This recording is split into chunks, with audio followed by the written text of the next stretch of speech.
Ladies and gentlemen, dear colleagues, the Internet has changed information processing, communication, persuasion, and even interpersonal bonding in a way and to an extent that has never been seen before in history. And that is why the Internet has been frequently called the fifth power in society. And in my talk... Go closer to the mic. To the mic? Okay. I think I can see everything. Okay, thank you. In my talk, I'm going to present empirical data which show how anti-Semitism doesn't work.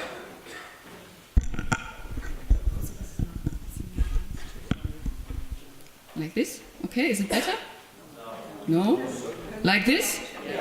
Okay, now we got it. Okay, so how is anti-Semitism coded and encoded on the web?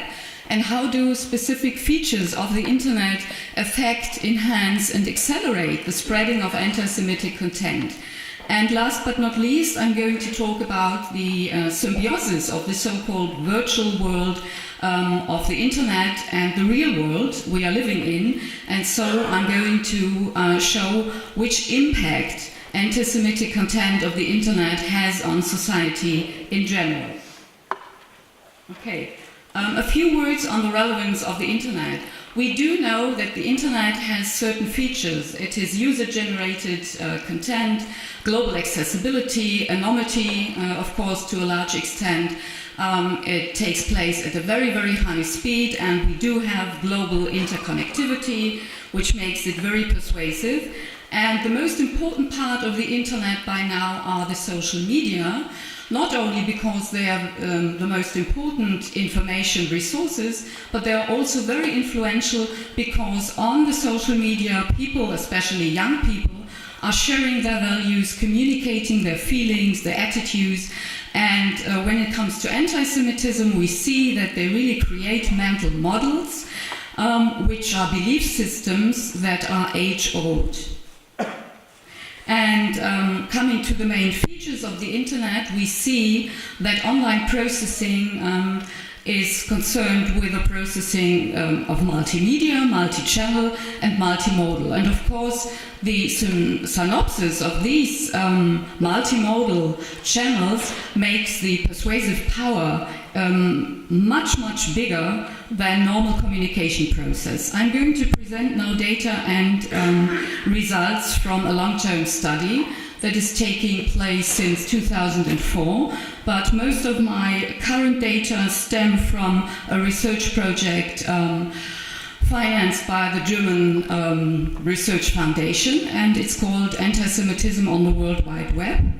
And here you're going to see data from commentary sections, from Twitter, from YouTube, and all the time the focus is on the mainstream websites. So I'm not going to talk much about the radical web pages of extremists or neo-Nazis, because I think this is not as important as the everyday anti-Semitism.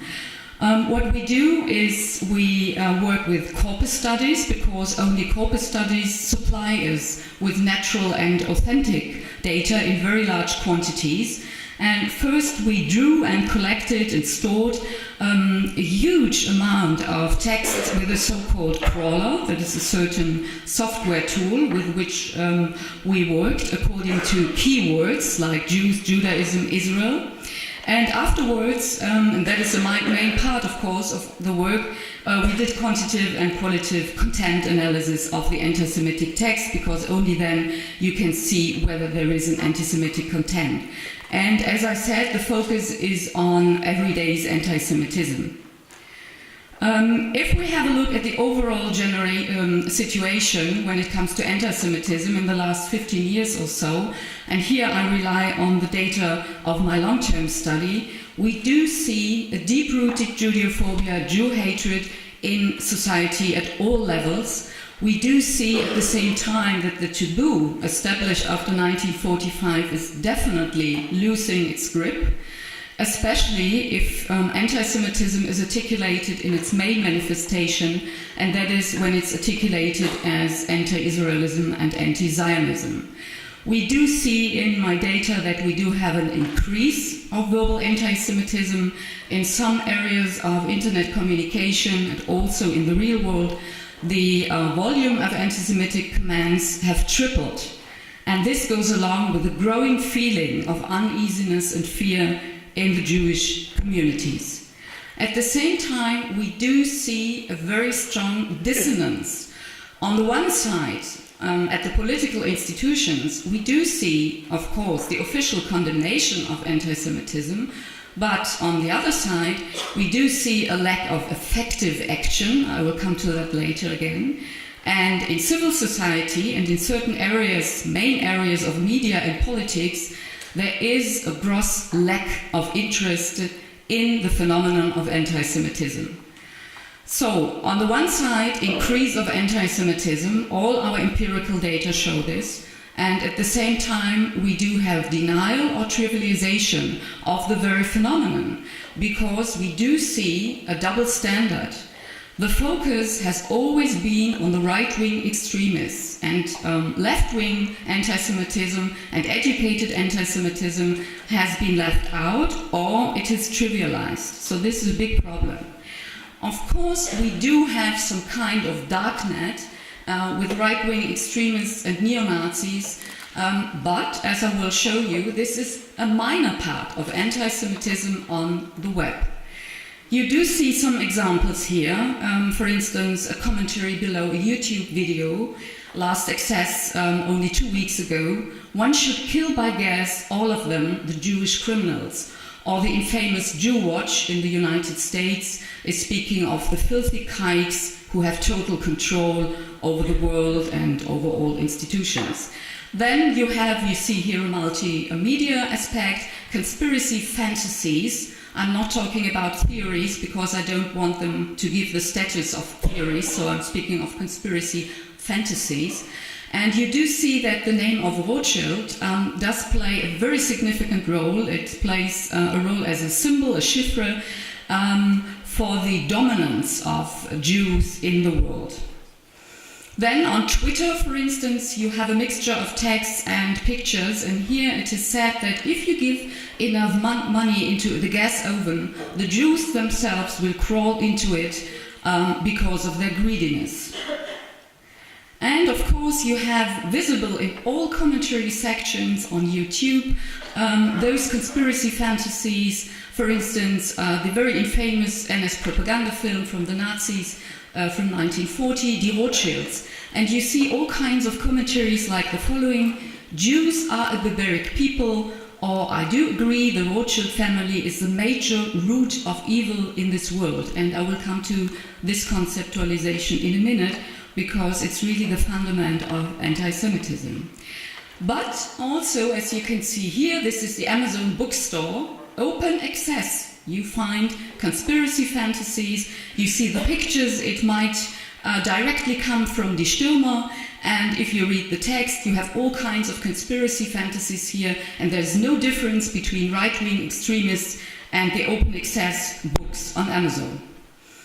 But we do not see this phenomenon only on the internet, as we will see with two examples. Classical stereotypes and conspiracy fantasies we do find as a fundament of the Judeophobic belief system also at universities. Let's look at this example. It's from Gabriel Knight. He's a student senator at Stanford University, and he claimed that Jews, the proposition, Jews controlling the media, economy, government and other institutions, I think is not anti-Semitism. And he explains that he thinks that this proposition has a truth value. So why should we call it anti-Semitism? And only 1 month ago, quite a well-known cabaret artist from Bavaria, from Munich, she wrote a very, very long song, and I extracted some examples and translated them. The world gets meaner day by day. Why? Who asked for the names and the sins of Rothschild and Co., greedy bankers? They buy the world, they tear down the world. And if you look at the commentaries that are already there, manifold, you see that the commentaries say respect and thank you, Lisa, thank you for telling us the truth, thank you that you are so brave. Now, what we found is that anti-Semitism really is omnipresent on the internet. In one click, if you go to a Google page, for instance, and you're looking for information, instead you get indoctrination. If you, for instance, are interested in Purim or just in Jews or Judaism, within 1 or 2 clicks you will come to homepages or blogs revealing anti-Semitic content, even if you are going to everyday topics like birds in Israel, you are interested in that topic, or you are a Star Wars fan. Suddenly you find Judeophobic stereotypes, Nazi comparisons when it comes to Israel, the denial of guilt, refusal of remembrance, and even Holocaust relativization. This is a tongue breaker. So what is really typical and habitual for the internet is that you find anti-Semitism wherever you go, even in campaigns combating anti-Semitism. This one is taken from Twitter. In 2014, during the Gaza crisis, the Bild called for a demonstration before the Brandenburg Tor. Never again hatred against Jews. And you see a small sample here. One Twitter, for instance, one tweet said, stop the Jewish terror and brutal apartheid regime in lawless Israel. Or another one asked, why never again hatred against Jews? It's all about the land robbery by the Zionists. And by the way, almost no one came to the Brandenburg Tor. It was really a shame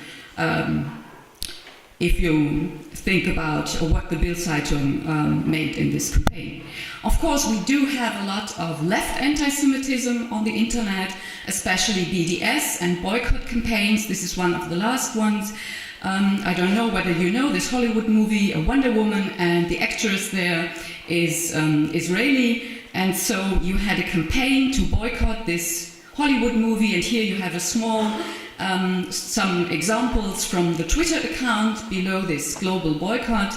All Israelis are racists and murderers, and you have Nazi comparisons, and you have Zionism is the biggest threat to our common humanity. Or you have always solution plans like to destroy the Zionists from the earth, from the face of the earth. So this is typical. Another phenomenon that is frequently found is the and decontextualizing of information, and so you create the so-called echo chambers. This one, for instance, is used by Hamas, and it's a proposition which is pronounced for the second time now by our German Foreign Minister Sigmar Gabriel, who claimed that the Israeli occupation reminded him of the apartheid regime in South Africa. So this is frequently used then and recontextualized on the internet.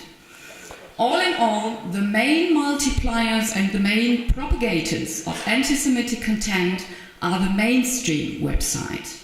And here you see an example, and you see that the last access has been only 1 month ago. So for 7 years on the page Good Question Net, Gute Frage Net, you find this question, why are Jews always so very mean? And the net support of that homepage still thinks that this is a very interesting question. And I want to remind you that this is not an extremist site. This is one used by pupils, by kids, by students, by everyone who is seeking information. A second example, this is from a homework page, also frequently used by youngsters. The Jews cause only trouble and occupy a land that does not belong to them and kill women and children, such are the Jews. And then, very important, there is always some kind of remark showing that this is an epistemic value, this is the truth.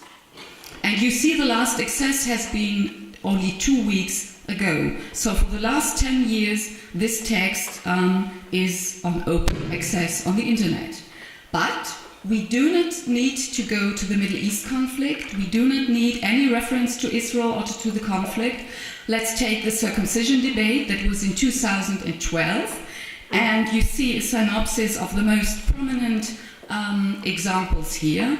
Unchristian madness, barbarian ritual, backward religion, crimes against children of an atavistic religion. And that is from commentary sections of the mainstream press. What we do see is a conceptual symbiosis. We do have a very strong semantics of Israelization, as Yehuda Reinhardt and I have called contemporary anti-Semitism, and at the same time the encoding of classical stereotypes. Let's have a look at the debate on circumcision. Here, 23% of the verbal anti-Semitism we found, we saw a reference to Israel, although the debate had nothing to do with the Middle East conflict.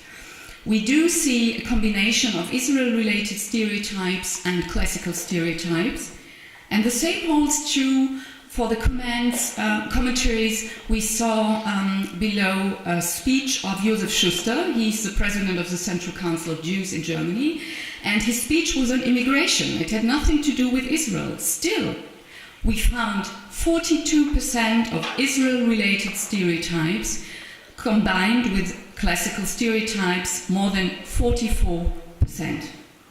So Israel definitely is it is not it is the projection ground for classical Jew hatred.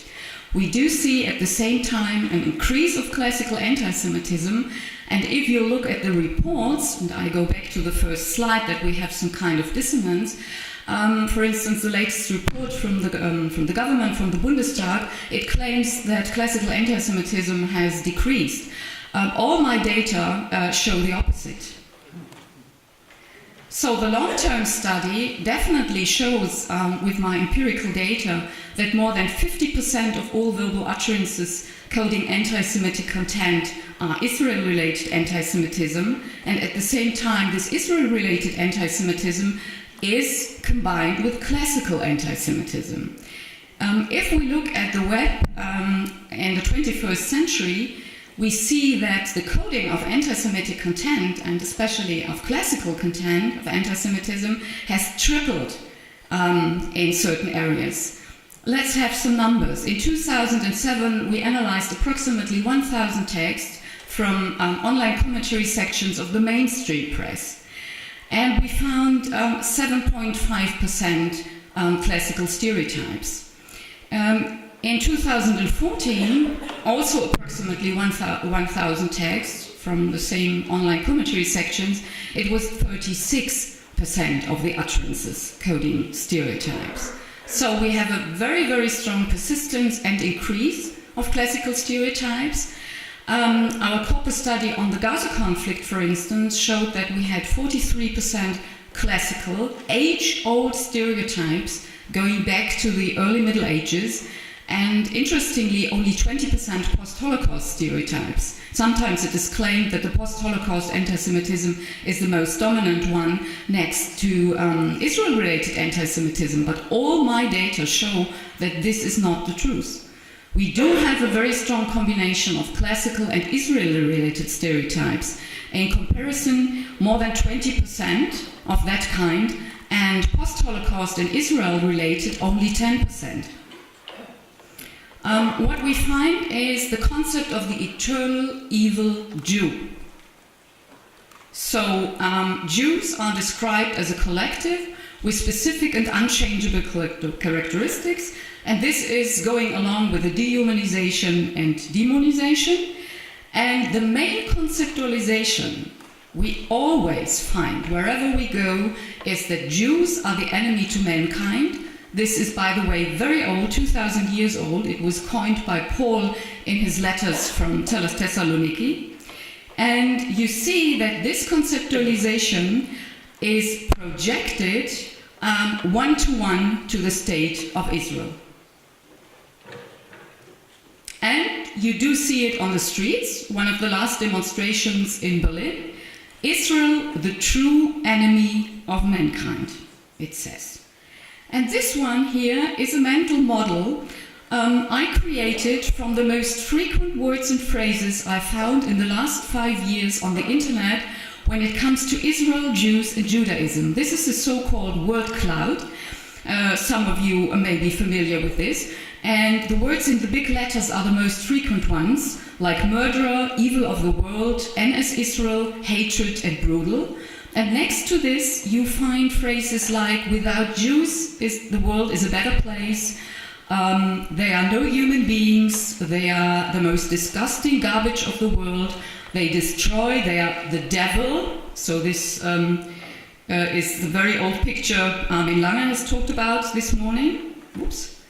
And Judeophobia has always been, in the last 2,000 years, a phenomenon in educated dimensions of society. It was never at the edges, and it is now not at the edges. Anti-Jewish thinking and feeling is a cultural category. It is stored in collective and mainly in communicative memory, and for 2,000 years now it has been reactivated and kept alive there, mainly by the means of language, this very important tool. So, Judeophobia as a collective cultural value, and a few examples. I'm going back only 500 years because today we heard how very old this really is. Luther, bloodthirsty dogs, murderous Jews are like cancer, like the devil. You have it, Voltaire. Here once again you have the enemy of all mankind, or the most despicable people on earth. You have Hegel, who saw Judaism in the middle of the excrement. You have it with Charles Dickens and Oscar Wilde. You have it at the university in the 19th century. You have it at the political parties. A decomposing power is a phrase frequently found at the beginning of the 20th century. And of course, in Grimm's fairy tales and the Legends book, you have tales like A Maiden Murdered by Jews, read until 1945. So, this is a tradition that has not come to an end. This is why we are here right now. And we do see it right now in Germany on the streets, on television, in left-wing newspapers, right-wing newspapers, religious journals. You see it on radio programs, in schools, cabaret music, universities. You see it in so-called conferences, only 1 week ago in Berlin. You see it in letters to the editor, and you see it in high politics. Think about the speech of Abbas before EU Parliament, coding classical stereotypes of Jew hatred. So, I'm coming to the end. The main results of my research show that we do have a persistence and at the same time an increase of classical stereotypes and very old argumentation patterns. We do see an overwhelming uniformity of verbal anti-Semitism and a recurring conceptualization that is, Jews are the evil in the world projected directly to the Jewish state. Is there something new then on the internet? We find anti-Semitism, as I said, on all levels. We find it on websites that are not necessarily connected to racism or xenophobia. And so in the end, is anti-Semitism on the web nothing else but the age-old Jew hatred, just with certain modern adaptations? Although anti-Semitism on the web is but a mirror image of anti-Semitism in the real world, the web has placed a new dimension on the spreading of anti-Semitism because of its speed and because of its radicalism and intensification. We see that users communicate much more radically because they are less restricted. And as I said, the multipliers come from the social media. They, and this is the danger of the web really, and the impact on society, they enhance the normalization and social acceptability of anti-Semitism that is spreading in the real world.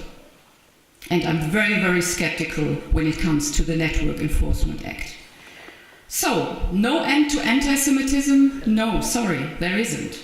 Jew hatred did not vanish after the Holocaust, and it did not go to the edges, and even so it's on the rise. But this is a fact very hard to accept, very hard to cope with emotionally, especially for Germans. But we see the phenomenon of denial of anti-Semitism everywhere, not just in Germany.